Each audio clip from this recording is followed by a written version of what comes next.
Şimdi uzun süredir video çekmiyorum falan muhabbetine girmeyeceğim. Zaten biliyorsunuz uzun süredir video çekmediğimi. Eskisi kadar kankitoş değiliz kameramla. O yüzden ilk açtığım zaman bir alışma evresi oluyor. Şu anda da o alışma evresini izliyorsunuz. Bu bir sene sonu videosu. Çünkü yaşasın 2020 bitti. Oley. 2021 daha mı iyi olacak acaba? Zannetmiyorum.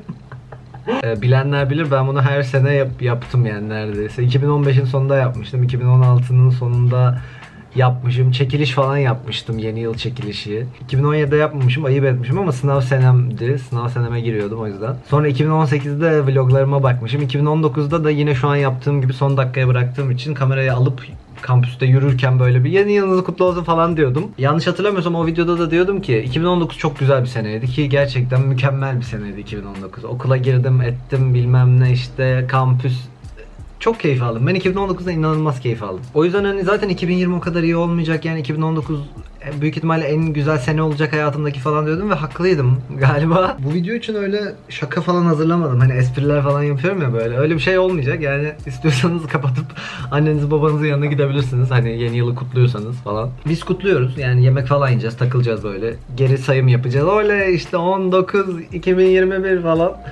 2020 kadar kötü olamaz diye düşünüyorum. Honey, you've got a big storm coming. Bütün sorunlarımız bitmeyecek. Yani korona hani alright ama head out falan demeyecek. Döviz kuru düşmeyecek. Lanet olsa okulum insafa gelmeyecek. Hani bazı şeyleri değiştiremeyeceğimizin farkında olmamız gerekiyor galiba. Bir sene geçtiğine inanamıyorum. Yani Mart'tan sonrası zaten hani birazcık hepimizde bir hayal meyal. Özellikle Mart-Nisan aylarında ne olduğunu ben hatırlamıyorum. Hani okuldaydım. Herkes gitmişti ama okuldan tek başımaydım falan. Sonra döndüm ettim, işte 2. sınıfa başladım şu an. Ne bileyim arkadaşlar, bu videoya tıkladıysanız birazcık moraliniz yükselsin istiyorum ama benim de moralim çok düşük. Ne yapalım yani? Ne yapalım? Yeni yıl havasında değilim. Dün bir arkadaşımla konuşuyordum. İşte Doruk yeni yıldan beklentim falan dedi ki ben o muhabbetlere bayılırım. Normalde işte şunu yapmak istiyorum, bunu planladım, onu edeceğim bilmem ne. Bu sene hiç öyle bir şey yok. Yani dedim hani abi o işte korona bitsin, normal hayatımıza geri dönelim. Yani ne bekleyebilirim ben, neyi planlayabilirim ki? Her şey, hiçbir şey benim kontrolümde değil. Gülüyorum, ağlamamak için gülüyorum. Aşk 101'in 2. sezonu çıksa da izlesek ya, değil mi? Şimdi videolarıma bakıyorum da geçen sene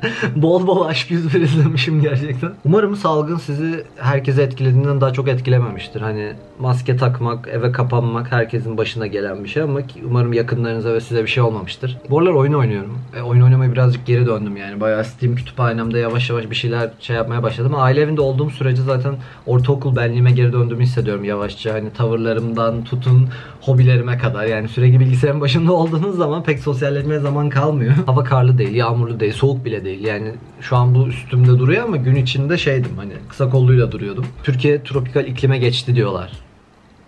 Okey. Umarım sağlıklısınızdır. Mutlusunuzdur. Mutlu değilsinizdir büyük ihtimalle ama umarım hala hani şey yapabiliyorsunuzdur. Gerçeklikten çok uzaklaşmamışsınızdır. Çünkü oluyor. Bana birkaç defa oldu bu pandemide. 2021'den en büyük dileğim işte Covid sona ersin. Hayatımıza geri dönelim. Yeniden sevdiğimiz insanlarla sevdiğimiz şeylere vakit ayırabilir hale gelelim. Daha başka bir şey de gözüm yok gerçekten. Yani sadece benim arkadaşlarımla dışarı çıkmama izin verin ve mekanın tuvaletine girebileyim yani. Hani oradan virüs kapmayacağım diye korkmadan. Evet. Mutlu yıllar. 2021 hepimize iyi gelsin.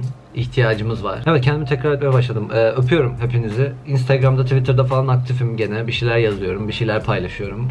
Ama YouTube tabii işte başka bir süreç olduğu için videoyu çek editle falan ona giremiyorum yani, gerçekten yapamıyorum. Ama güzel günler göreceğiz. Ben inanıyorum. Güzel günler göreceğiz. Dikkat edin kendinize.